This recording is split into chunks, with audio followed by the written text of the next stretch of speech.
All right, so we're going to make a traditional favourite. This is a lemon sherbet drop, one of the old school favourites. So we've got our standard sugar base, sugar, glucose, water, cooked it up to a rock temperature. And so we're going to mix the oil. So we've got a lemon oil right here. So that's a nice natural lemon oil. We mix it on the table. You can mix it in the pot. I'm actually mixing it on the table just for this video. Pretty intense natural lemon oil direct from the source. So the oil has no color in it. So we add the lemon yellow color to it. You can see the smoke coming off this. Super intense. I'm gonna mix it in quite vigorously because it does want to stay on top of the sugar mix, but it does slowly get in. Okay, this is a 6 kilo batch and we're using about 30 mils, 25 to 30 mils of lemon oil. Whew. And I'm going to smell like lemon for the rest of the day. I'll pick up the kids from school and there'll be a waft of lemon following me.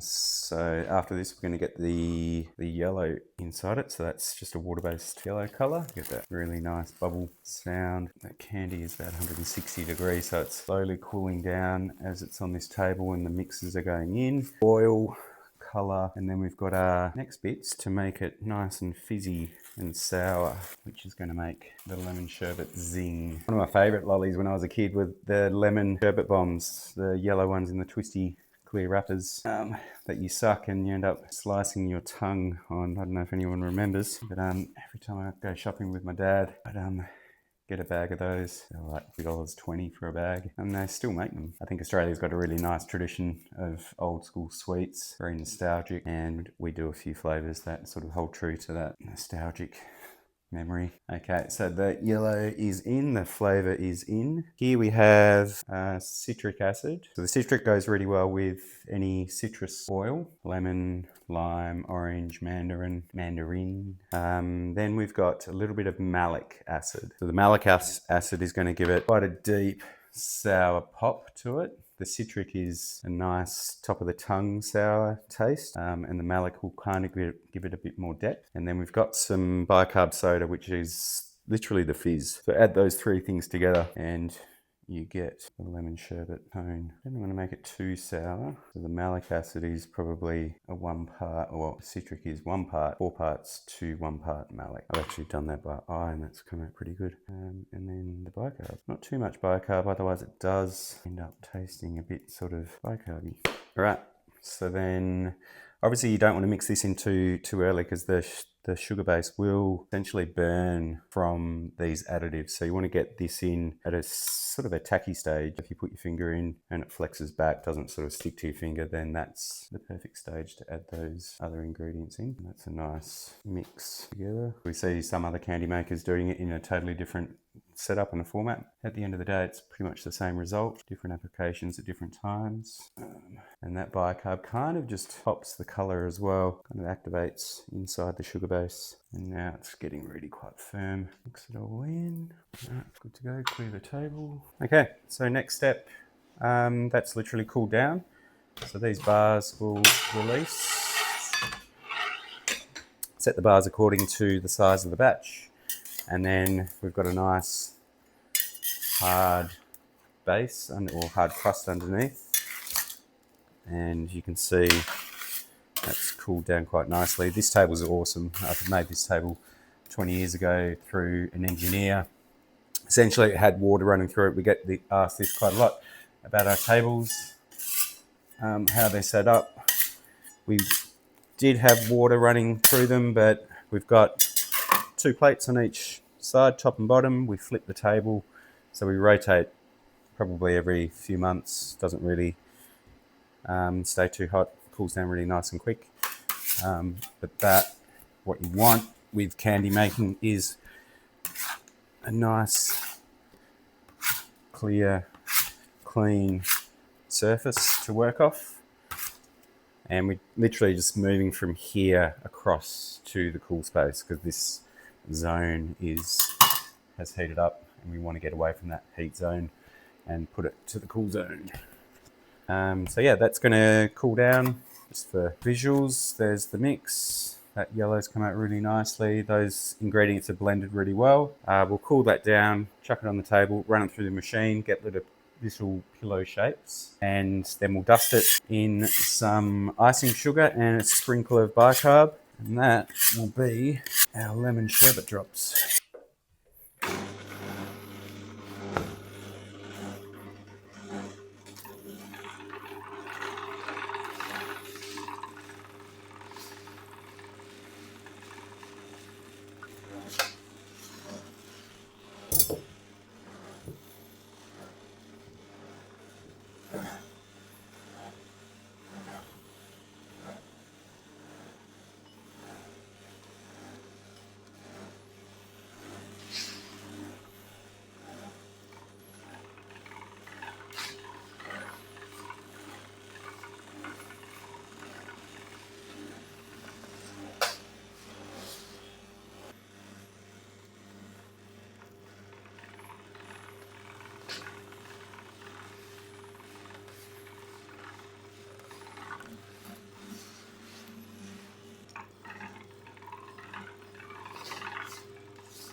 All right, so that's it. That's been run through the machine.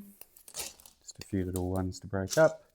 And what we'll do now is just sprinkle some icing sugar on top, a little bit of bicarb, a bit more acid to it, just to give that top layer a nice pop. Which is that. Don't actually spray it because I don't want any more moisture on it. So when you put it in a bucket, if it's slightly damp, they tend to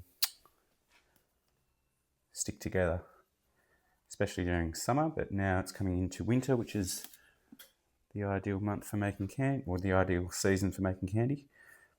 And it's a bit of icing sugar. And then, yeah, just mix it together. A little bit OCD with these finding doubles. And then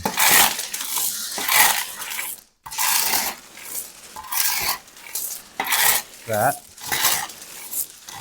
is a really yummy lemon sherbet.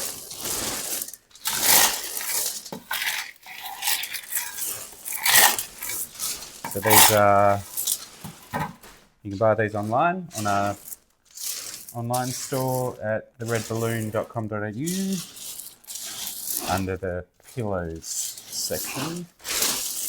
Get them in jars, bigger jars, or by the kilo.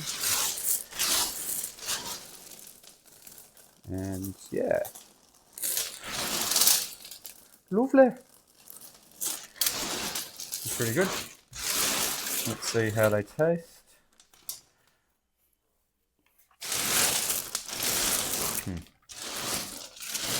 Yeah, it's great. Those acids really bring out the citrus flavour.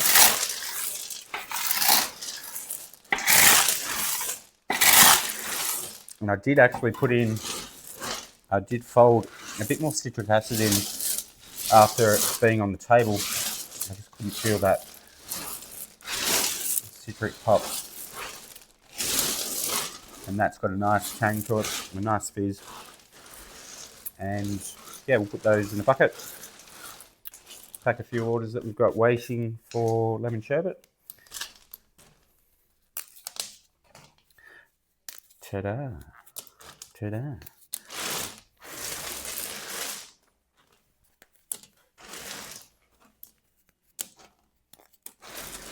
Right, all done. Nope. Nope. Nope.